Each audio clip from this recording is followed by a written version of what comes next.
What a mess. Martin, thank you. NBC's Martin Savage, who's in Atlanta this morning. Voters in Ukraine are going to the polls again today. NBC's Jim Maseda is in Kiev with more on that. Jim, good morning. Good morning, Tom. Well, some 12. Jim Maseda in Kiev. Jim, thank you very much. And you are up to date. That's the latest news. Now back to Campbell, Amy, and Scene. Good morning, guys. Good morning, Tom. Thanks so much. And now let's get a first look at your Sunday forecast with Scene McLaughlin. Good morning, guys. Happy morning Boxing, Kwanzaa, or National Take It Back to the Mall Day. Yeah, whatever, however you want to celebrate. Can you even get to the mall or maybe even get home? Take a look at this radar picture. This is this historic low that brought snow to Corpus Christi, Texas, and New Orleans. Now it's racing up the Atlantic seaboard. It could be pretty tough to get home, especially airport delays later on this afternoon. Look at the ice from the Carolinas and then snow from Norfolk all the way up through Boston, 1 to 3 inches possible. Heavier inland. It could be a tough travel day. We'll keep you updated. That's a quick look at the National Weather Scene. Time now for your local forecast. Now back to Campbell. Scene, thanks. On Close Up this morning, travel headaches. As we just reported a few minutes ago, a computer malfunction forced Comair to cancel all its flights on Saturday, but the airline says it will resume some flights today. This is U.S. Airways cancels and delays many flights and reports a huge lost baggage backup. Mike Boyd is an aviation expert and joins us from Denver International Airport. Mike, good morning to you. Good morning to you. Happy holidays. Happy holidays. Well, for us anyway. I don't know if you're traveling, but to start, tough time getting home, we know, for a lot of people. Mike Boyd, thank you for a little bit of advice that may help people along the way. We appreciate your time. Thank you, ma'am. And now here's Amy. Campbell, thank you. While the holidays can be a time of joy for some families, it can also be a time of great sorrow for others. Here now is Jim Foreman on why Christmas will never be the same for some families at Fort Lewis. Bonnie Carroll is the founder of TAPS, an organization that lends additional support to military families coping with the loss of loved ones. Bonnie, good morning, and thanks for being with us. Good morning, Amy. I know you've already started counseling some of the families of the victims. 5 weeks after the worst brawl in NBA history, the Detroit Pistons and the Indiana Pacers returned to the court on Christmas Day to give peace a chance. Details now from today. 2 astronauts aboard the International Space Station receive an extra special Christmas surprise. We'll have the details in our next half hour, and we'll be right back.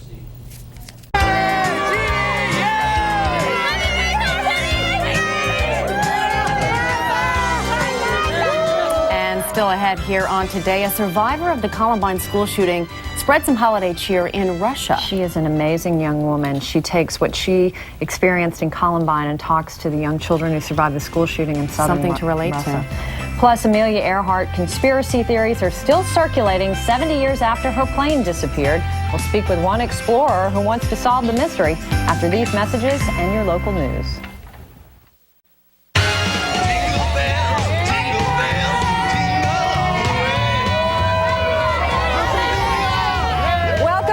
Today on this Sunday morning, the last Sunday of 2004, and our thanks to the great folks who have come out to be part of our crowd here on Rockefeller Plaza. And it's a cold morning out here. I didn't wear heavy enough coats, so they are really sweet to be standing out in this weather to join us this morning. Good morning again, everybody. I'm Campbell Brown, along with Amy Robach, who's with me today, filling in for Lester Holt, who is on vacation. That's right. Good morning, everyone. Coming up in this half hour, the International Space Station got a little Christmas surprise this weekend. We'll have the details on that coming up.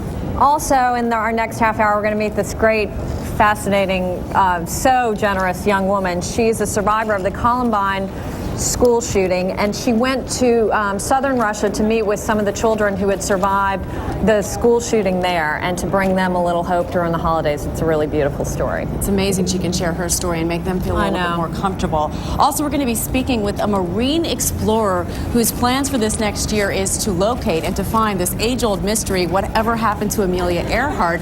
We're going to talk to him about his new search. It should be pretty interesting. They're using some very interesting technology to try and find or locate that plane in the Pacific Ocean. And then finally, we're going to have a little fashion show. If you're trying to decide what you're going to wear on New Year's Eve, well, we'll have a few ideas for you coming up as well. It's cold out here. I know, my hair is blowing everywhere. It's very cold. The wind is nippy. But let's get a check of your Sunday forecast now with C. McLaughlin. Actually, no. We're going to go to news first. We're going to go to news first. Tom Costello is inside. Hey, Tom. You forgot about me already. I'm sorry, Thanks, folks.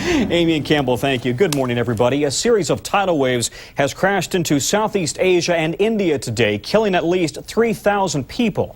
The tsunamis, which left widespread damage and flooding, were triggered by a massive 8.9 magnitude earthquake off Indonesia.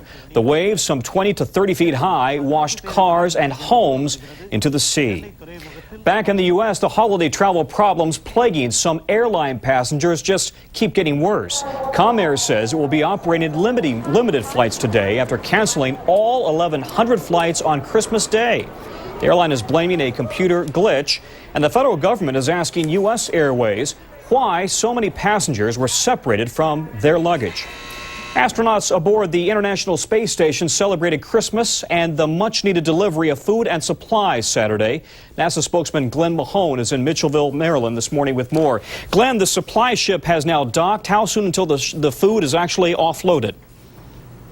About 1 o'clock today, we're looking forward to seeing the two spacefarers open the hatch and get all that food and those wonderful presents out. Now, the Russians have said that part of the problem here was that the previous crew overate. Is that the situation? Well, not exactly. What really happened was we had a process inventory problem. It's not like walking into your pantry at home and seeing all the food that you have. We have food all over the International Space Station, and a lot of it had gone away, had been eaten. So now the next space shuttle mission is scheduled for May. Will the supplies that you've offloaded or are going to offload today, will they last until May? We have about a 112-day supply, and then probably in about 2 months we'll have another progress going up, so they will resupply at that time before the shuttle actually gets there in May-June time period. But they're safe for now? They are, and they're very, very happy. All right, Glenn, thank you very much. Glenn Mahone, who's with NASA this morning. Also today, a rare sight this weekend in Texas, a white Christmas for the first time in years. Look at Corpus Christi, under more than 4 inches of snow this morning. But it won't last, we're told. Today's forecast is in the 40s. Records were broken across the Lone Star State. One area even picked up 13 inches of snow. That is the latest from the news desk. Now back to Amy and Campbell. All right, Tom, thanks. And now it's time to get a check of your forecast. I think I had weather on my mind with this cold air out here. Steve McLaughlin on the plaza with a very interesting guest. I'm looking forward to this. We thought we'd bring the spirit of Australia here on this Boxing Day. Of course, they celebrate that on the land down under. And Steve Marcus is an artist that has kind of partnered up with Aussie Hair Care along with 9 other artist teams to create 12 one-of-a-kind pieces of art. It's called Kangaroos on Parade, Kangaroos on Vacation. It's like the cows that used to tour all across the country. Tell us about Superoo. Well, this was created, being a cartoonist, I wanted to kind of create a superhero that's also like in connection not only with Aussie Hair Care, but with the World Wildlife Fund. And because the World Wildlife Fund's all about trying to help the environment, I thought it would be good to create a superhero to let everybody kind of like, maybe save the world. Oh, it looks great. And this other one, they're gonna be all throughout the tourist areas throughout New York City until January 26th, which is Australian Day. Which one is this? What is this one called? Well, this is a fellow artist made, and it's an artist from Japan. And if anybody knows about all the pop art that's going on in Japan, it's really excellent example of what's happening over there and what's really cool and going on all around with their art in Japan right now. So 12 of these all around the city, going to benefit World Wildlife Fund for Gen Art, the emerging artists, to showcase your guys' talents as well as Aussie Hair Care. Thanks for coming down and celebrating with us on this Boxing Day. Is there anything to celebrate? Probably not. Some tough travel up the eastern seaboard, but time now for your local forecast. Meteorologist Art Horn, 21 degrees in Hartford right now, 24. Scene thanks. Operation Christmas Child is underway around the world, delivering some 7 million shoeboxes full of gifts to children.